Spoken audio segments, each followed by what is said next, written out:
Les segments, slicers, sont des moyens rapides de filtrer les données de vos tableaux croisés dynamiques. Ils sont beaucoup plus visuels, beaucoup plus dynamiques que les simples filtres que vous appliquez dans les dimensions de vos tableaux croisés dynamiques.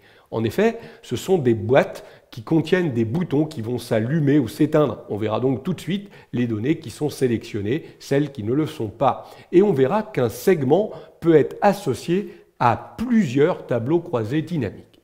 Je vais associer ici un segment à ce premier tableau qui comptait le nombre d'employés par catégorie et par sexe. Je me positionne sur le tableau et dans l'onglet Analyse, je vais choisir tout simplement le bouton là-haut Insérer un segment. Je clique sur Insérer un segment et regardez, Excel me propose tous les champs de ma base de données. Je peux donc créer plusieurs segments. Moi, je vais créer un segment ici sur le site. Si j'ai voulu aussi en créer un sur le service, je cliquerai sur Service. Vous voyez, je coche tout simplement les cases. Je dis OK. Et vous voyez que c'est instantané. Je fais apparaître immédiatement mes deux segments. Donc, un segment sur le site, un segment sur le service. Vous voyez, ces fameuses boîtes contenant les boutons dont je vous parlais. On peut déplacer, vous avez vu rapidement un segment, il suffit de venir sur le titre du segment et de le faire glisser. On peut aussi se débarrasser d'un segment, je ne veux plus par exemple ici du segment service, je vais cliquer dessus et je vais appuyer sur la touche Supr pour le faire disparaître. Je vais garder uniquement le segment site qui est associé à ce tableau. Regardez, quand je clique sur le segment, je fais apparaître un nouvel onglet contextuel, l'onglet segment, là-haut, qui va me permettre de personnaliser mon segment. Alors moi, habituellement, vous ferez comme vous voulez, mais j'ai plutôt habitude de placer mes segments dans la partie gauche de mes tableaux croisés et plutôt vers le haut, puisqu'en fait, je vais du coup choisir mes segments qui vont filtrer mes tableaux. Maintenant, vous les placez comme bon vous semble. Je vais venir sur la boîte de segments, aller dans l'onglet segment pour vous montrer qu'il est possible de changer la légende du segment. Au lieu de site, je vais taper choix du site et vous voyez que dès que j'aurai validé, immédiatement, la légende va apparaître dans la barre de titre de mon segment. Notez qu'il est possible de personnaliser la couleur des boutons du segment et que ces couleurs sont totalement liées, là encore, au thème que vous avez appliqué dans votre fichier Excel. Donc là, je vais retrouver du coup des couleurs qui vont s'harmoniser avec les couleurs que j'ai pu appliquer à mes tableaux croisés dynamiques. J'ai la possibilité également, regardez, de positionner les boutons sur plusieurs colonnes. Vous voyez? Donc évidemment, si je les mets sur plusieurs colonnes, il faudra peut-être augmenter un petit peu la boîte de segments ou diminuer sa largeur pour faire tenir mes boutons. Je vais laisser, moi, ici, pour l'instant, sur 2 colonnes. Je vais réduire la taille de mon segment. Alors, vous avez vu, la taille de la boîte, je peux le faire en venant sur les petites poignées ici, pour modifier la hauteur-largeur. Je pourrais le faire aussi en utilisant les éléments de hauteur et de largeur qui se trouvent ici. De la même façon, par contre, si je veux changer la taille des boutons, là, je vais utiliser mon onglet segment et je vais pouvoir augmenter la hauteur des boutons, augmenter ou diminuer la largeur des boutons. Donc c'est moi qui personnalise complètement mon segment. Donc vous avez vu, c'est vraiment une boîte qu'on promène où on veut. On va pouvoir personnaliser la taille des boutons. Les boutons sont allumés ici pour me dire que pour l'instant, je fais apparaître tous les sites dans ce tableau. Alors, entre nous, si vous faites des segments, peut-être qu'il n'y a plus besoin d'utiliser ici les dimensions de filtre. En tout cas, si vous bougez votre segment, ça va bouger forcément les dimensions de filtre. Donc on pourrait peut-être se débarrasser finalement des dimensions de filtre du tableau ici, puisque le segment va faire le travail à la place de ces filtres. Donc regardez comment ça marche. Si je clique sur Toulouse, immédiatement, mon tableau n'affiche que les personnes de Toulouse. Je clique sur Lille, je ne vois plus que les gens de Lille.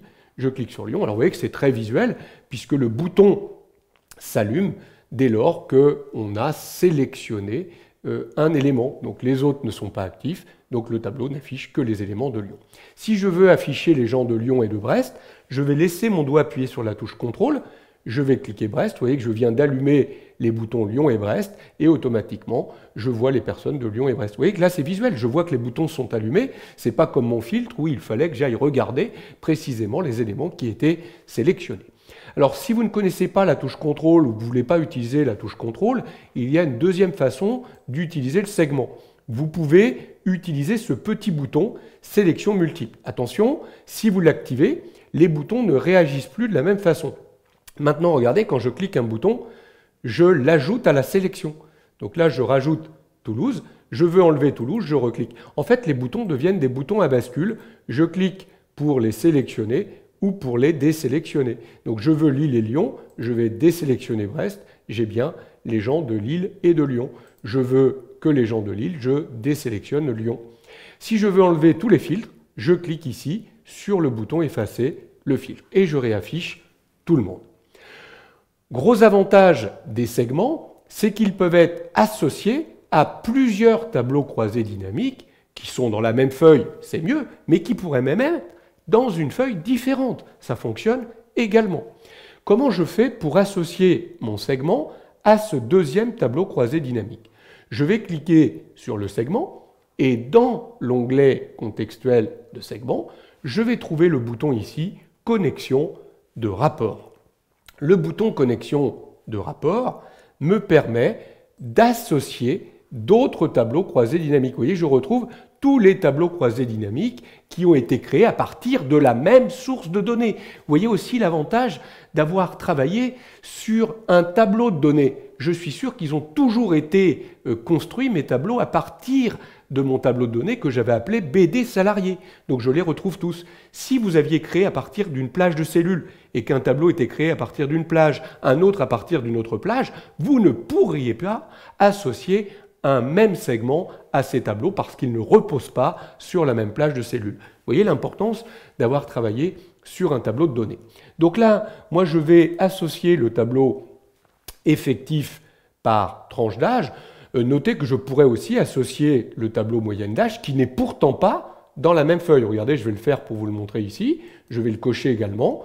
Je vais dire OK. Vous voyez que si maintenant je désactive Brest, Lille et Lyon, je ne vois que Toulouse. Vous voyez que j'ai bien 170 personnes dans mon premier tableau, pareil dans mon second. Et si je vais dans la feuille TCD analyse d'âge, je ne vais trouver ici que les gens de Toulouse. J'ai bien la moyenne d'âge de mes personnes de Toulouse uniquement. Si je reviens sur mon... alors l'inconvénient ici, c'est comme le segment n'est pas dans cette feuille, évidemment, ce n'est pas évident de voir ici qu'il y a un filtre qui a été appliqué, hein, à moins de regarder précisément la liste des champs pour se rendre compte effectivement qu'il y a un filtre qui a été appliqué. C'est moins visuel. D'où l'importance peut-être de regrouper des tableaux qui sont associés à un même segment dans une même feuille. Moi, je vais revenir sur mon segment, connexion de rapport, je vais désactiver moyenne d'âge, je ne veux plus qu'il soit associé à mon segment. Donc vous voyez que cette fois-ci, quand je vais réactualiser mon tableau, il ne sera plus associé à mon segment. Très bien.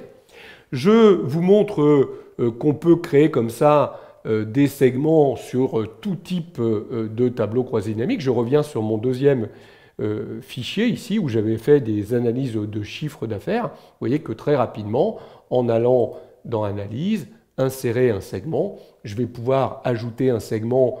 Alors moi, je vais mettre un segment sur les vendeurs ici.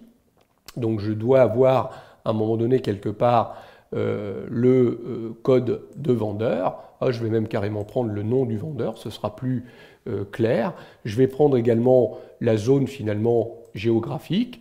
Je vais dire OK et du coup je vais retirer de mon tableau croisé la zone géographique qui était ici. Je vais laisser uniquement le pays et je vais là encore placer un petit peu d'espace par ici. Et je vais sélectionner mon segment vendeur, ma zone géographique ici. Je vais reformater un peu mes segments. Je vais les mettre sur 2 colonnes ici. Voilà. Je vais placer ma zone géographique ici. Je vais réduire la taille des boutons. Je peux maintenant très rapidement sélectionner une zone géographique. Je veux voir que l'Europe. Je veux voir que les ventes d'Alex immédiatement, mon tableau n'affiche que les ventes d'Alex qui ont été faites avec leur... Vous voyez que les segments, c'est très pratique, très visuel et très simple à créer. Vous allez pouvoir les associer à vos tableaux croisés pour pouvoir filtrer très rapidement les données statistiques des tableaux.